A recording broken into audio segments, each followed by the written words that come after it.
Assalamualaikum warahmatullahi wabarakatuh. Dalam presentasi kali ini yang akan dibahas yaitu metabolisme, komponen enzim, sifat-sifat enzim, mekanisme kerja enzim, serta faktor-faktor yang mempengaruhi kerja enzim. Metabolisme sendiri merupakan serangkaian peristiwa dari reaksi kimia yang berlangsung dalam sel makhluk hidup yang dapat diubah menjadi energi untuk kelangsungan hidup. Jadi, pada saat kita makan, proses metabolisme akan mengolah zat gizi dari makanan yang telah diserap tubuh untuk diubah menjadi energi kecepatan. Proses metabolisme ini akan dipengaruhi oleh enzim sebagai biokatalisator. Nah, untuk mengenal lebih lanjut mengenai proses metabolisme, mari kita uraikan terlebih dahulu mengenai enzim. Enzim sendiri merupakan senyawa kimia atau protein khusus yang dapat mempercepat reaksi kimia di dalam tubuh dengan cara menurunkan energi aktivasi. Energi aktivasi sendiri merupakan energi yang diperlukan untuk berlangsungnya suatu reaksi.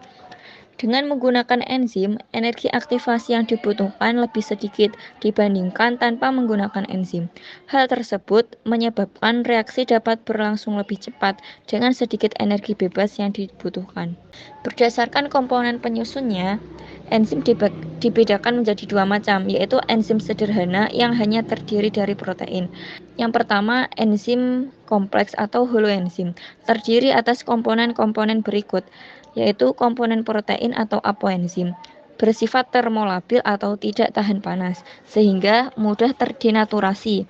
Jadi, proses terpecahnya protein sehingga terjadi perubahan kimia, fisika, biologi dari protein itu, dan dapat merubah sifat protein alaminya, sehingga tidak dapat dikembalikan kembali ke bentuk awal.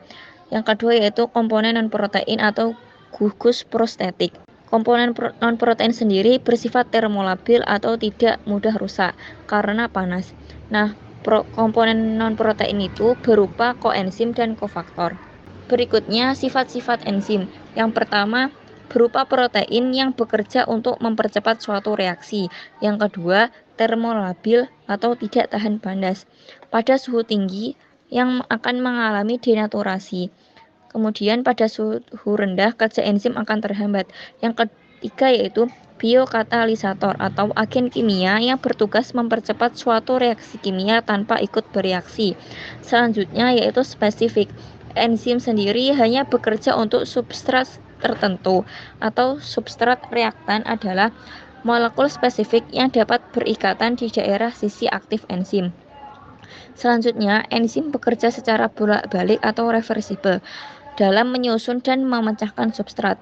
Kemudian tidak ikut bereaksi karena hanya dapat mempercepat reaksi. Enzim juga dapat menurunkan energi aktivasi, diperlukan dalam jumlah sedikit, dapat bereaksi dengan substrat asam maupun basa. Enzim juga berupa koloid dan dapat digunakan berulang kali. Selanjutnya yaitu mekanisme kerja enzim. Enzim sendiri dapat mempercepat suatu reaksi dengan cara menurunkan energi aktivasi.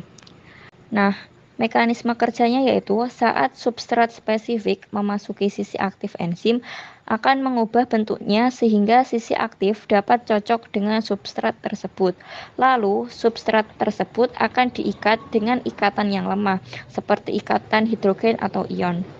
Nah, cara kerja enzim yaitu dengan menurunkan energi aktivasi pada sebuah reaksi. Kemudian, substrat tersebut akan dikonversi menjadi produk saat reaksi sudah selesai.